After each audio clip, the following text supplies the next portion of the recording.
के नाक व मुंह से निकलने के आधार पर स्वर। तो बच्चों हवा के नाक व मुंह से निकलने के आधार पर स्वर जो होते हैं दो प्रकार के होते हैं, ठीक है। और दो प्रकार के होते हैं, कौन कौन होते हैं? तो सबसे पहले जो हमारा होता है निरुनासिक स्वर होता है। कौन सा होता है? निरुनासिक स्वर, निरुनासिक स्वर। हवा के नाक व मुंह के निकलने के आधार पर पहला होता है हमारा निरुनासिक स्वर, जिसको मौखिक स्वर भी कहते हैं। जिसको क्या कहते हैं? मौखिक स्वर भी कहते हैं, ठीक है। दूसरा हमारा बच्चों होता है अनुनासिक स्वर। कौन सा होता है? अनुनासिक स्वर। दूसरा हमारा होता है अनुनासिक स्वर, ठीक है। तो हवा के नाक व मुंह के निकलने के आधार पर जो स्वर होते हैं वो होते हैं दो प्रकार के।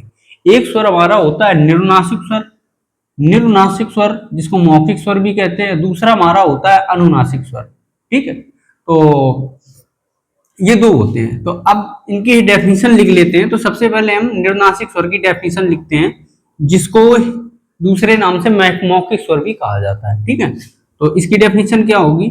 निरुनासिक स्वर की डेफिनेशन क्या होगी? तो सबसे पहले हम हेडिंग डाल देंगे निरुनासिक स्वर, निरुनासिक स्वर। तो अब इसकी हेडिंग में लिखेंगे कौन से निरुनासिक स्वर होते हैं? जिन स्वरों के उच्चारण में हवा केवल मुंह से निकलती है, मुंह से निकलती है। जिन स्वरों के उच्चारण में हवा केवल मुंह से निकलती है वो निरुनासिक स्वर कहलाते हैं। वे निरुनासिक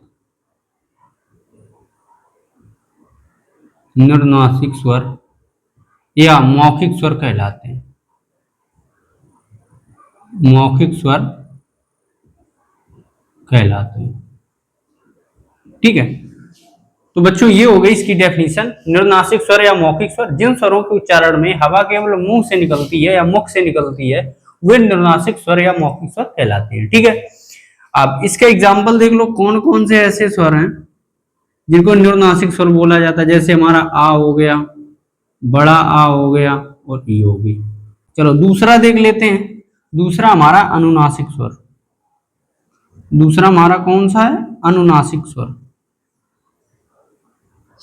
तो वे स्वर, या ऐसे ही लिख देते हैं इस टाइप की डेफिनेशन, जिन स्वरों के उच्चारण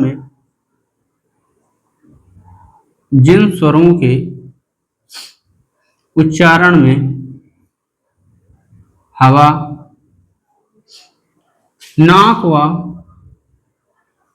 नाक व मुंह दोनों से निकलती है, नाक व मुंह दोनों से निकलती है,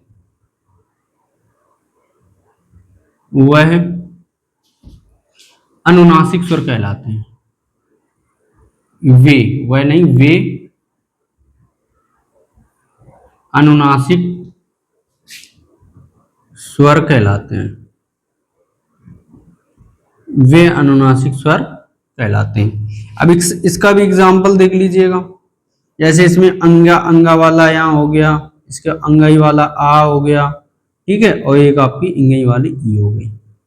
तो कभी कभी इसको बड़ी ई भी लिखते हैं। तो ये हमारे 3 एग्जाम्पल हो गए। इस तरह के जितने सारे वॉवल होते हैं, स्वर होते हैं, वो अनुनासिक स्वर कहलाते हैं। क्यों? क्योंकि उनको बोलने में जो हवा होती है नाक से भी निकलती है, मुंह से भी निकलती है, तो इसलिए उनको अनुनासिक स्वर कहा जाता है, ठीक है।